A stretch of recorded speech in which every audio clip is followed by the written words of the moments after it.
St James's Hospital, inner city, Dublin. One of the country's biggest and busiest hospitals. You did really well. Big breath in, please. Over 400,000 patients are treated here every year for a huge range of illnesses. I was diagnosed with HIV. I thought I was going to die of AIDS. Here, life and death are daily realities. Oh God. Pressure is pretty low. You bring your A game. Security to Alan's bay doors, please. From the front line to the back office, hard decisions have to be made. The hospital is full. There just physically isn't anywhere to put these patients. And the pressure is always, always on. It's a national emergency.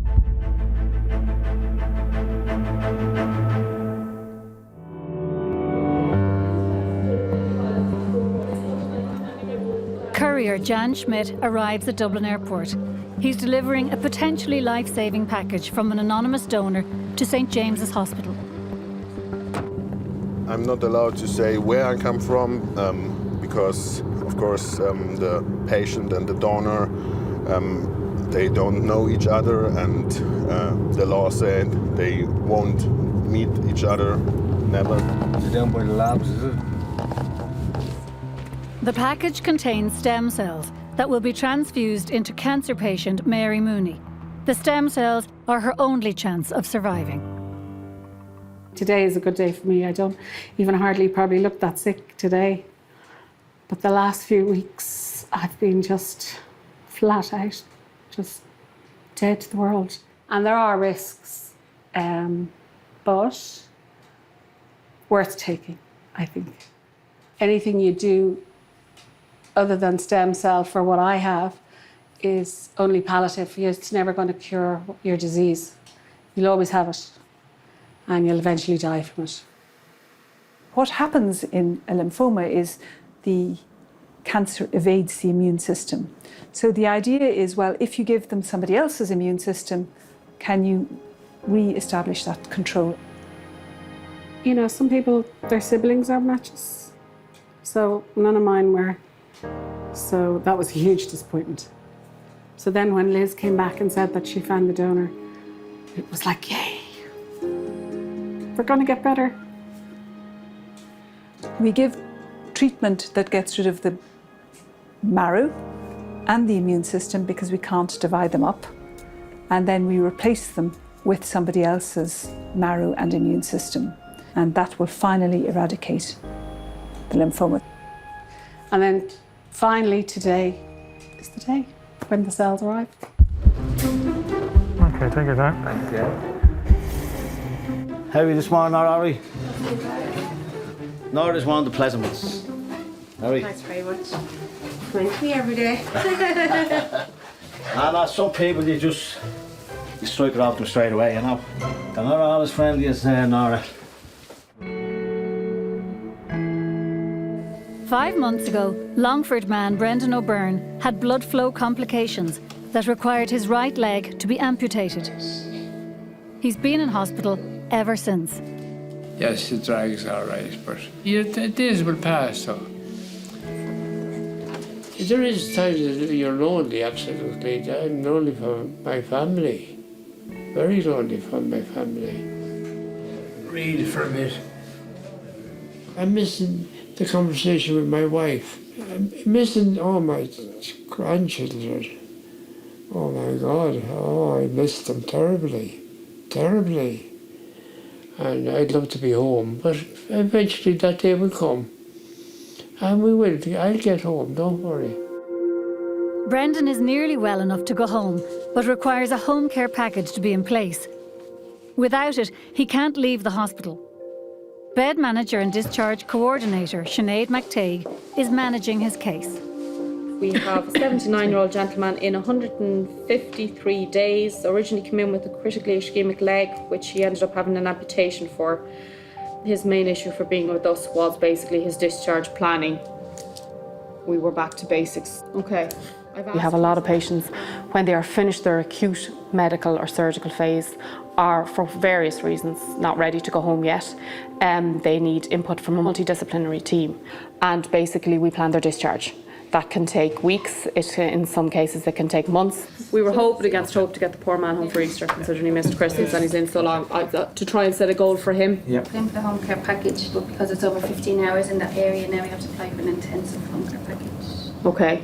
So they're sending me some more forms. Any indication of whether this is a realistic expectation? I kind of mentioned possible discharge in the next week or the week after. Yeah. It was very positive feedback. Okay. Any grown-up children close by? Given he's a countryman? No other supports, just the wife? Yeah. Okay. It's kind of beyond our control? Yeah. It'd be lovely if we could have him down for Easter. It just would be lovely, I know, but we'll try our best. No. No. Brendan's wife Bridie has been busy preparing their home for Brendan's return. Eventually we'll have to build a new house. Gosh, no. I'm only joking. God, that would be... No, yeah. There's where your toilet is going to be. No. Oh, there's the shower. Yeah. That's where the wash basin is going to be. Because definitely Monday or Tuesday this will be finished. Oh, good. Then I can be home. Thanks for the God. I hope.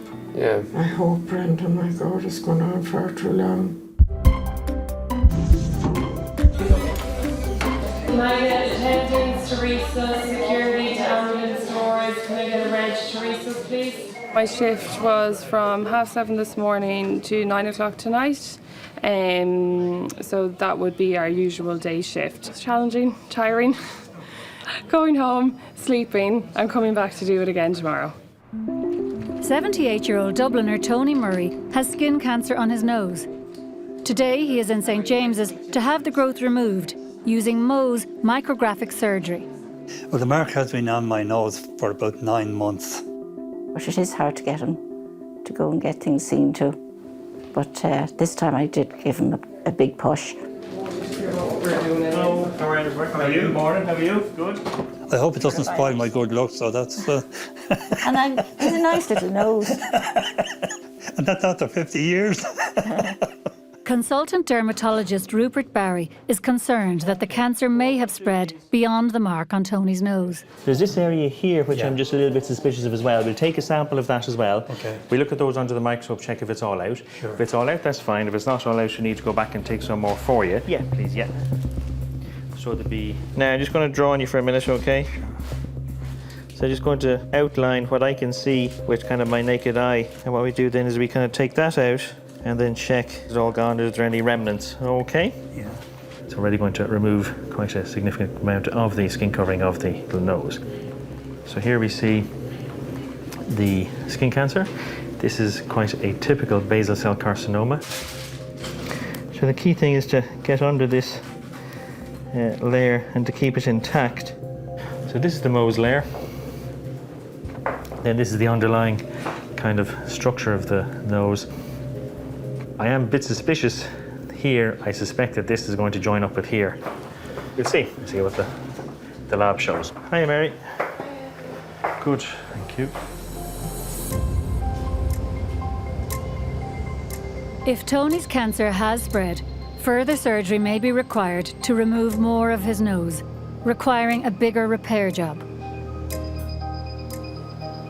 Quite obvious basal cell carcinoma here, with these little strands of tumour then as well. Mary Mooney has a rare type of blood cancer called mycosis fungoides. Today she's having a stem cell transplant, which she hopes will save her life. Thank you. See you later. We get lots of smart comments about the box. We're often asked where the picnic is, what's in the box, have we sandwiches? Hi, Mary. Hi. Your cells are here. Is this my The cells are here, yeah. Want me to get you anything out before we start? No, thanks, yeah. Big glass of wine. Exactly. So is it just one?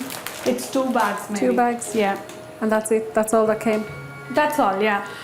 It's been done over 2 days.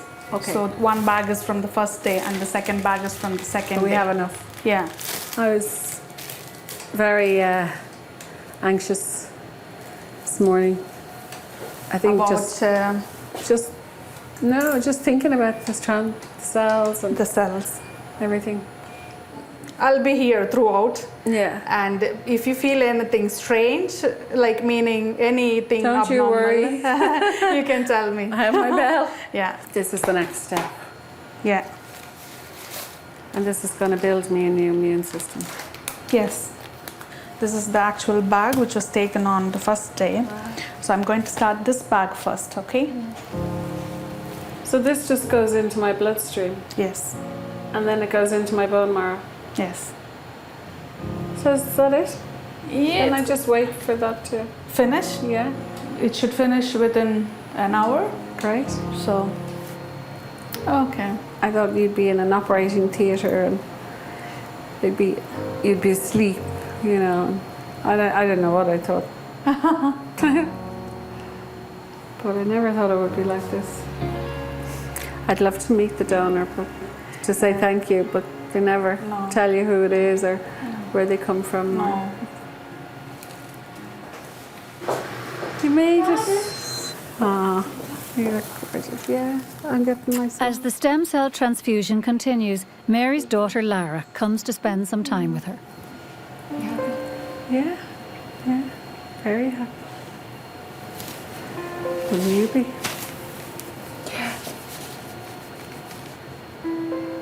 Dripping away, making a new immune system.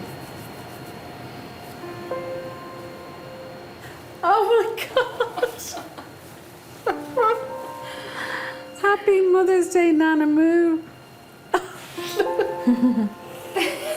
My grandchildren call me Nana Moo because my name is Mooney. That's the funniest thing I've ever seen.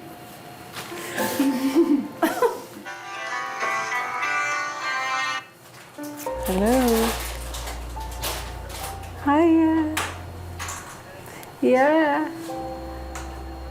Yeah, the 2 bags are gone in. So fast. Yeah. I feel like we should have a celebration. A bottle of champagne. Yeah. Do you know?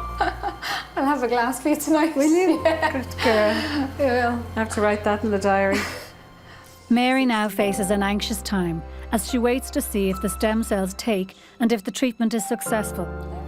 She's also likely to experience some very unpleasant side effects.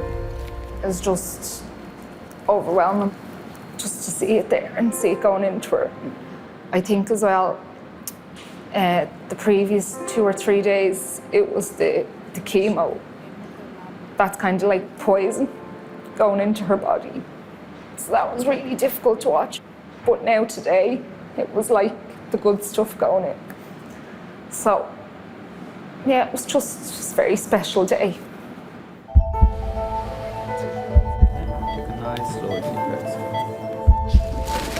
Salmon.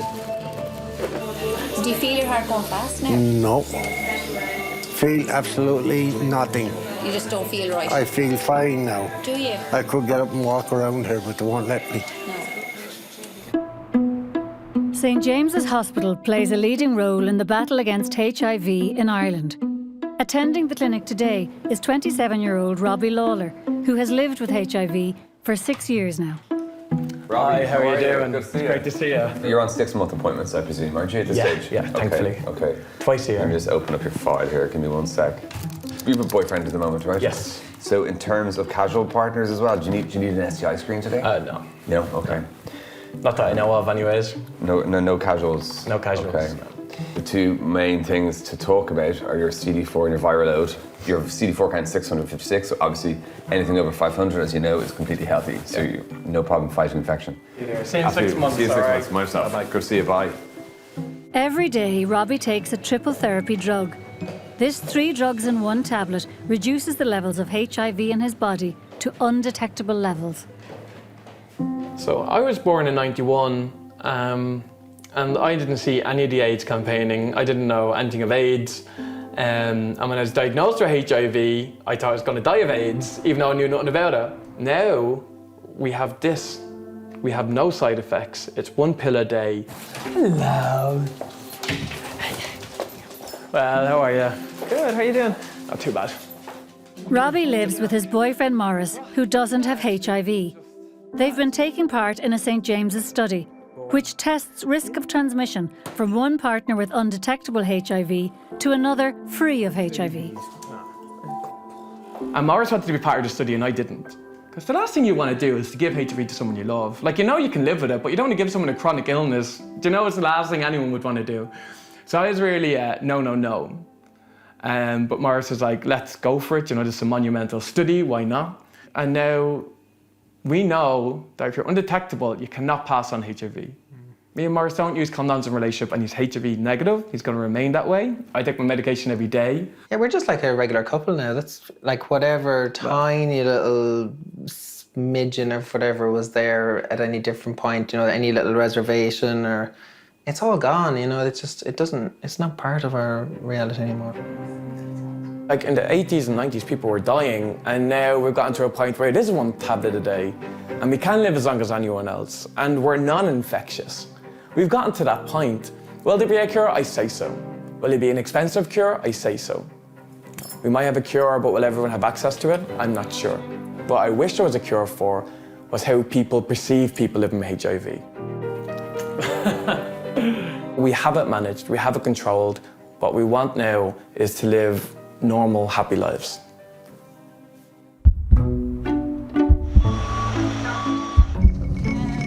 The menus have all changed. Like there's a lot of selection. Like there's 17 selections, vegetarian and everything. 365 Christmas, the whole lot. Unfortunately, they still have to be fed at Christmas.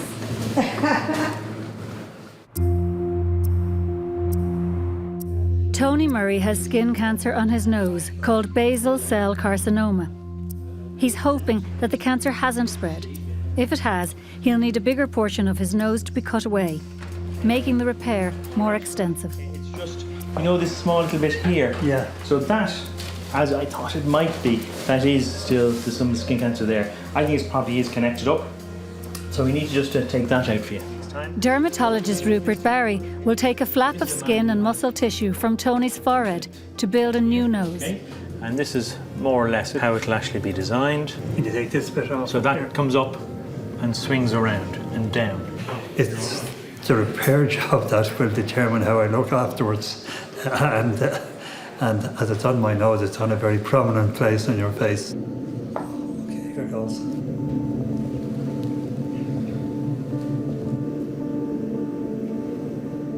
I hope you got your measurements right. Well, as we say, measure and measure and keep measure again before you cut. So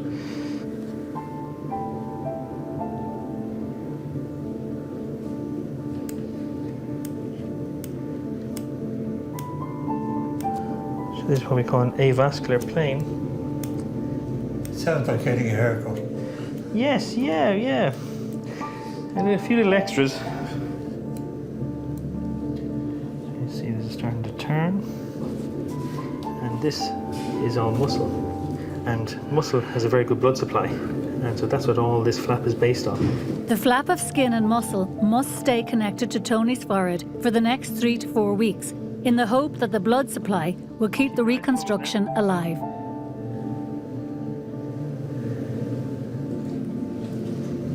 The flap is now sewn in place. Terrific, thanks very much. Do you want to have a look at it now? Yeah, okay. Okay, yeah. Oh boy. Go, yeah. Okay. Yeah. Frankenstein, all right, yeah. That should be good for a bit of sympathy anyway. Yeah. Oh, that'll definitely get you out of the milk housework for a good while.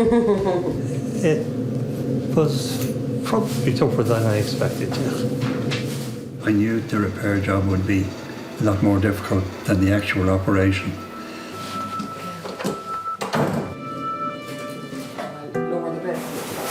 I was quite shocked. I thought it looked awful. I didn't expect it to look that bad.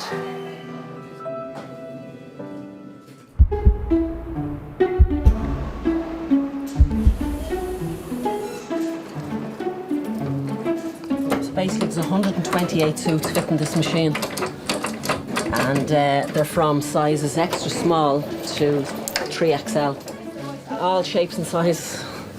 Yeah. Amputee Brendan O'Byrne is anxious to leave the hospital, but a suitable home care package has yet to be approved. As he waits, he continues to prepare for life at home.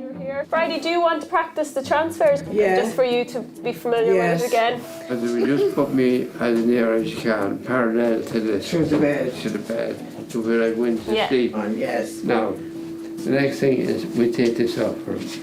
It's great giving you orders, Brian, for the first time in my life. You reckon this will continue? Yeah, so flat onto the board. So you're moving the hands all along. Now, sometimes... Brendan himself is quite a headstrong man. He's been in St James for 6 months. It's perfectly understandable. And he's adamant that he wants to get home on Good Friday. He feels it's a holy and lucky day for him, and we are doing our best to try and make that happen. It's half a car. Right. It's like myself, only half. So do what you do. Do you want me to open the door? I'll see, can I open the door? Yep. That's it. Once he gets back out to the community, he'll have the practicalities of accessing shops, getting into restaurants and stuff, and like other adjustments will have to be made on discharge that he may have not planned for now. We'd be kind of hoping that we'd be able to get the home care package in place prior to going home, just to give his family the support. Hopefully that will be in place for discharge on Good Friday. That's it. Use the leg. That's it. This is where the fun begins. It's good. Here we are. We just want to make sure you're up to scratch for when you're heading away, like. Don't worry, I'll be up to scratch.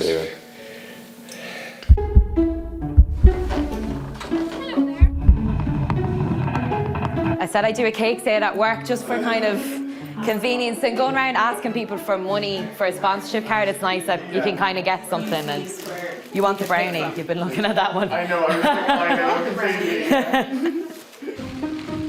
Serious snow blizzards are forecast for the next 2 days. Hospital management has called a multi-team meeting to plan for the storms ahead.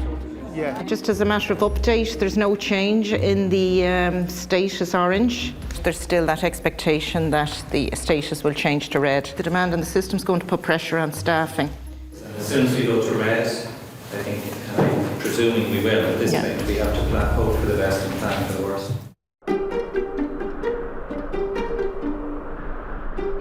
The snowstorms have hit. Chief Operations Officer Anne Dalton chairs the multi-team meeting to plan for the staffing, catering and clinical problems that are going to arise. It's snowing out there. That's the most important thing. But no, there was a red alert issued from 5 o'clock this morning, and that is in place until 12 noon tomorrow. So, the state of play in the hospital today, elective has been cancelled, and we have on hold any cancer surgeries. Anyone from pharmacy? The wholesalers have all shut down Right. with no notice, so we were expecting orders in today. We have no access to any new supplies at the moment. Right. Yeah. And contingency around that? They normally have contingency and emergency numbers, but there is nobody available. Okay. If I've had one major concern as of this morning is if staff did start to leave the site of their own accord and we didn't have the staff numbers to feed patients. We'd encourage, the other thing is encourage staff to turn on because we will find things for people to do. It's not that we're not shutting down. So if people can come safely to work, then we should encourage them to come to work. As all public transport is cancelled, Assistant Director of Nursing Siobhan Donnelly works to get critical staff into the hospital. The army. And did say to give the names here. And said to give the names here. Okay, all right, okay, she needs to By be half corrected. one. What time is she due in it? They're going to try and coordinate. The army said they would help maybe to bring a number of essential staff in tonight. Call out her name. Right, yeah. So all of these need beds? All need beds tonight. All need beds tonight. I'm just going to go over to the central office and register people who need accommodation tonight. So anyone basically that's working today will need to stay tonight. See, there's one space here and I think they're going to actually look at setting up. Is this your bed for the night, are they? Not for me. Not for you. No, the night guys will be in shortly. The emergency department is primed to receive an increased number of slips and falls. With a national warning to stay indoors from 4 p.m, doctors want to get low-risk patients out before the deadline, which will free up limited staff to work elsewhere. To get you, if it's dislocation or fracture, we'll do our best to get you out before the heavy snow starts, so we'll get you home safely. So you have broken bones of the lower part of your leg, and it's displaced. We need to put it in place now and put a cast on. Pushing my son on the sleigh as you do on a day like this. We don't get them that often. Going too fast, obviously. He's grand. He's perfect. He's still playing. Bad news. I've got to have an operation. They're going to sedate me now. They've got to put the bone back in place. It can only happen to me, innit? Well, looks good. So I don't see either a crack or a dislocation on the X-ray. So next plan of action is we'll try and get this jumper off. We'll have a look at your shoulder again. Get the. Oh, Jesus Christ. Still quite sore, aren't you? Oh, fucking hell. Pardon me, French. You're all right. And out the back out here. Up there, yeah. There, is it? Yeah. Okay. Basically, it's going to be a case of sling and anti-inflammatories and painkillers and probably physiotherapy down the road. 2 or 3 days, at least. I should have stayed in. Never mind. Home, put my feet up, have something to eat, and watch the snow from inside my house. As the storm progresses, some 1,000 patients are in the hospital. While the Army is working to bring in critical clinical staff, other areas of the hospital are challenged. We're really struggling for catering staff. I mean, what's going to actually happen this evening is any available facility staff will be doing patient teas this evening. Managers, staff, whoever is available to assist, that's how bad it is. We're just going to have to go what we have. That's as much as I can say. Yeah. Because I've got a list of staff that we're looking to be taken home this evening. They will not be there will be nothing enough. It'll be after 9 o'clock. Yeah. No, they've sent that over, they've requested it, but the message went out that, after 4 o'clock. And this, just to be clear, this isn't our decision, this is a national emergency, and after 4 o'clock nobody is supposed to be on the roads. There's a number of us going to stay tonight. The call staff are staying and I'm staying. Perfusionist is staying. We can stay in the theatre. We can stay in. I'll talk to you about that after, if that's okay. Just, yeah. All right. Okay. I'm just trying not to allocate bed space because I just need to make sure we don't put 2 people into the one bed. Right. Because that is not allowed. Okay? That might be fine. Yeah, put 12 of them on that trolley that I got there. Look like army. They are. They are army. They are army. You can smell him. Yeah. The army. Yeah. We're gonna go camping now? We're going camping now, yeah. The army dropped them in earlier today. And we've been asked to bring 12 of them over now to the lab for lab staff to stay overnight. And this kind of stuff really Shows how good we can be. Yeah. Absolutely. When you all come together, the kind This is where security can shine. That's it. Oh shit, no, wrong one. Sorry, then one more.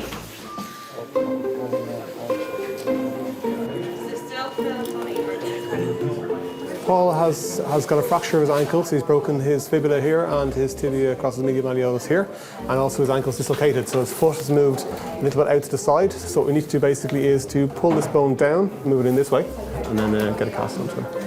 It's just a few slow, deep breaths now. So take a few nice, big, deep breaths for me.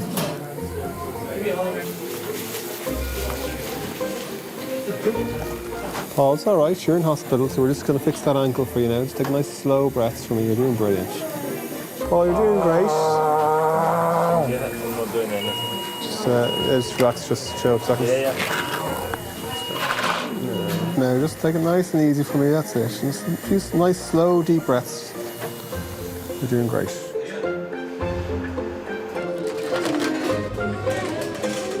We had 1,000 patients to feed, between the 12 of us. We fed here, we probably fed at least 400 staff. So we certainly got our steps up today, you know. A long time in plaster and crutches, man. I don't like the snow. I used to love the snow. I don't like it anymore. St James's is now in lockdown. Staff are unable to go home and over 120 of them will sleep in makeshift beds and trolleys in the hospital tonight. So it's now 11:30. I've been at work, I suppose, since 8 o'clock this morning, so it's now time for me to get a little bit of sleep in case of we don't obviously know what's going to happen overnight or what's going to happen in the morning.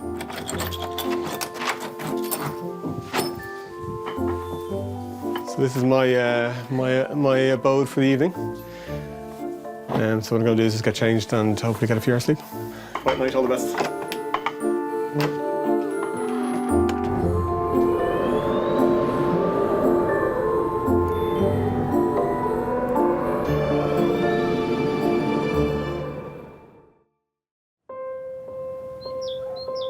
It's 7:30 a.m. on the second day of the storm. Management reconvened to make contingency plans for the day. I sleep. Yeah. I slept for about 3 hours. Yeah. A good solid 3 hours, I would think. Already spoken to Paul. There are a number of additional sick calls or weather calls this morning. It's going to be worse today for the staffing on deck. The other thing then is trying to reconvene and getting groups together for the breakfast. Staffing obviously is going to be an issue for us today. We haven't, there's been quite a number of calls, staff still trying to get in. It's not just staff that can't get into the hospital. Catering deliveries are also impossible. Well, up till last Wednesday, you couldn't even see the walls in here. This is what it's like now. We had stuff piled up to the ceilings, and as you see now, the food is nearly all gone. There's basically nothing really left now. There you go. It's no food. If you want to have a look in the cold room, it's empty. Now all we basically have left is sauces. You know, gravy and soup and things like that. We have a little bit of food, but like that, we've stacked all the trolleys up for tomorrow. So we have enough food now then to cover tomorrow. That's it, Dan.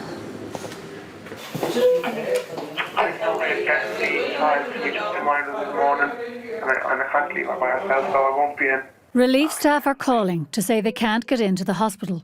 There's no one in hospital 4, there's no one in hospital 5. And what about Burns? No, there's no one in Burns all day. Okay, well then I'll go down there, so hopefully we'll get The catering department has been hit the worst, and it's all hands on deck. Chief Executive Lorcan Berthistle helps to deliver breakfasts. He's not going to know anything. Do you want the trays, Lorcan, to give out the trays for you? I'm in the middle of that. Yeah, you can go halfway down. You can do it. Yeah. This is Anne-Marie. You have your weight around your shoulder. I think we have everything. Are you ready? I'm not getting the blame. No, you are not. Porridge or coffee? And which bread would you like, brown or white? 1 or 2 slices. See you in a while, baby. Want a jacket? Yeah, it'd be nice. I have to try and look at the CEO every now and again. Oh, you do? Yeah. Nice meeting you. You too. We'll see each other where we're at. Michelle. Sure, I might be back. Michelle. I'll see you for lunch. Okay. Porridge. That wasn't my fault, that was Michelle's. No, you get 2 bowls. You like me porridge, you get 2 bowls. I'll see you. I didn't know who he was, but he's a CEO, so now I know who he looks at. He doesn't say anything about anyone, isn't it? I thought he was from RT or something like that. The silver fox.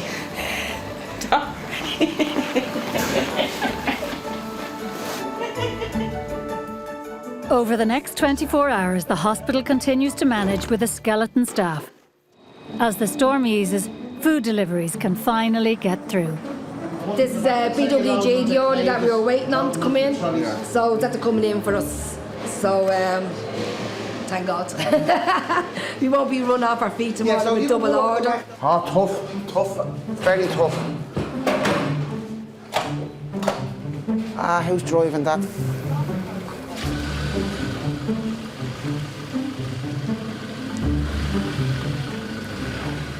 Well, it's a bit of a responsibility. Someone's lying in the hospital bed, but they're waiting for their... 30-odd ward, 32 wards. Some of them have 30-odd patients, some of them have 20. He couldn't have timed it better. No, well, I was off Thursday and Friday I should have been off as well. but I came in. I was sitting at home and I just felt guilty. I swear to God I couldn't. So I came in on Friday, Saturday and then today. If this hadn't have came in today, we would have been struggling, we would have been chasing our tail tomorrow really, you know. Another potato salad, is it, Sam? We spent about an hour now trying to just turn around the beds. There was over 120 staff stayed here last night, so that was all very helpful, and I think staff have to be acknowledged for that. They've been very resilient over the last few days. Potato salad, melon and roast chicken. We can't feed everybody else and not feed ourselves. And as my mother used to tell me, an empty bag doesn't stand by itself. Well, that's it then. See you All right. later. Cheers. It's 3 weeks since Mary Mooney had her stem cell transplant. The side effects have been debilitating and she remains in isolation. Daughter Lara has come to visit. You haven't heard from Mary herself just because she got the mucositis really badly in her mouth, which means she wasn't able to talk and she was in a lot of pain and her lip swelled up and her tongue swelled up. It's definitely like hopefully worth it, but it hasn't been an easy journey for her. She's really suffered. And we're dying to see her back up on her feet.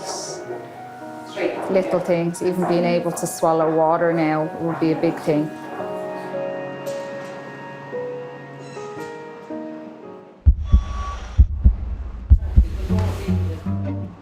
What kind of a person do you have to be to work here? Thick-skinned. No, apart from that. Very thick-skinned. And why are you here this long? Because I have an elephant hide. Skin cancer patient Tony Murray returns to hospital for what he hopes is the final step to rebuild his nose. I'm anxious to get it done now so I can start leading a more normal life again.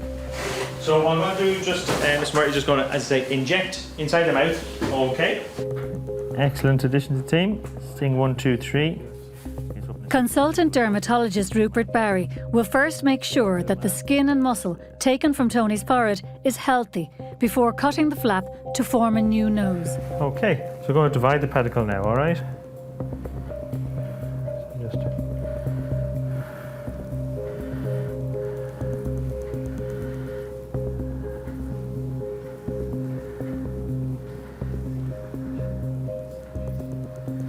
Okay, so the pedicle flap has been divided.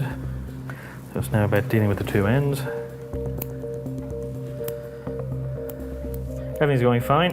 Okay, that's good. So I'm going to come from here, right? It'll probably come to about here. Sits in better. Mark that up. Thanks. Thank you. Thank you.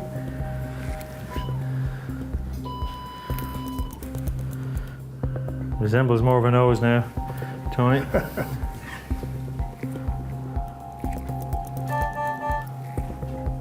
That's it, Tony. Okay, good man. Brilliant. Thanks very much indeed. Well done. Do you want to have a look at this? Yeah. Okay, let's do that as well.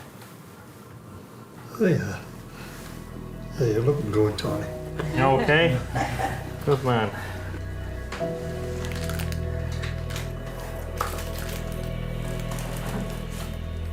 Can I try on my glasses there? Where is it? I can wear them, yeah? Yeah. That's what you look like. Sorry. Maybe you better take them off.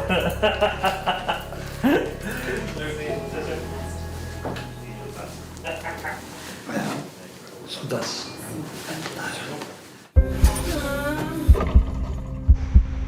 On an average day, you're doing about 18,000 to 20,000 steps.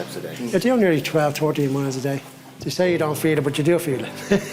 Believe me, you do. Stem cell transplant patient Mary Mooney has been very ill since getting her transfusion. Today, she's a little brighter. Hello, Mary. Sorry for the prolonged absence. I said I'd be here 2 weeks ago, didn't I? And I'm not. So, how are things? I mean, I've kind of heard the obviously what's been going on. Um, wasn't lucky with the mouth. Yeah, and when did the mouth get sore compared to It age? started quite early on, and then I was counting down the days. Yeah. I was right there, day 7. I'll give it 2 more days. And then it just turned into the herpes. Yeah. It's just all on my tongue Yeah. now, and it's just, So sore. yeah. Okay, and So it's impossible to eat and impossible to talk too much. and is that just on your lip or is it in your mouth as well? In my mouth. It was really bad in my throat. I don't know, I think that was the mucositis. Yes, that's So when right. that went, that Yeah. was a really big thing. That was great. Yeah. I think I'm over the hump, the major hump. Yes, So yeah, if that's yeah. the last Yes. thing, well then it's really positive. Yes, good. Okay, let's have a go. Oh yeah, now I can see what you're talking about. Yeah. So I mean, in terms of the transplant, you've had, I think, the upper end of the roughness of transplantation. You know, this hasn't been an easy one, but I mean, you're looking remarkably well. Yeah, just have to get on with it. I mean, I know my lips look bad, but that's better. That's healing. That's better. Yeah, that's why they look so awful, is because they're healing. That's not even bad looking. Okay. That's good. So I'm told. Yeah. So it's great to see you all beautifully dressed up, which is always a good sign from our point of view. In terms of where you are from the transplant point of view, your counts are working very well. And now we're having to deal with the other kind of group of problems, this fact that your immune system hasn't recovered and will not recover for a while. So we've got to kind of deal with all these viruses as they come along. That's fine.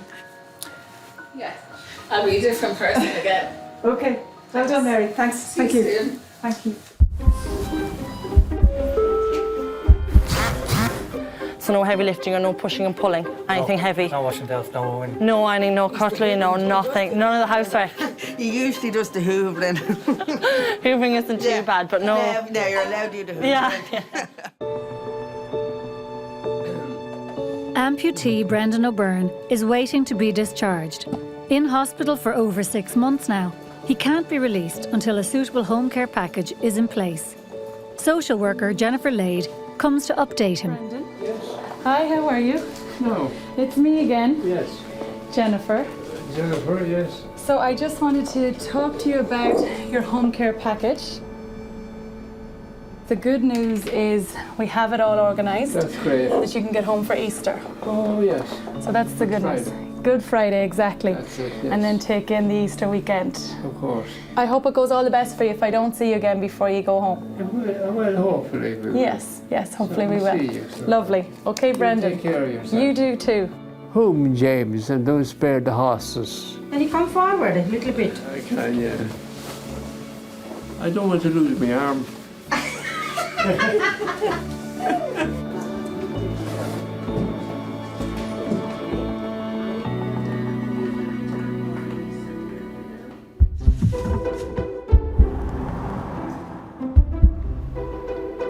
Do you want to get some morphine ready and one of us will give it then? No problem. I will just give her once only. That's grand. Talking to myself. Mary Mooney has been in isolation for 6 weeks now. As her immune system was being rebuilt, she suffered a range of debilitating side effects and has been confined to her isolation room. Today, the hospital is allowing her home for a short time. Today is the day I get to go home for a few hours for the first time in like just over 6 weeks. I'm into my 7th week. Yeah, it'll do me good. It's like Christmas. It is. I feel like it's Christmas and I'm getting out of jail or, you know. Yeah, it's mind-boggling, actually. It's mind-boggling. But I did it. Thank God. I did it. At least that part is over now. She's free. Yes, she is.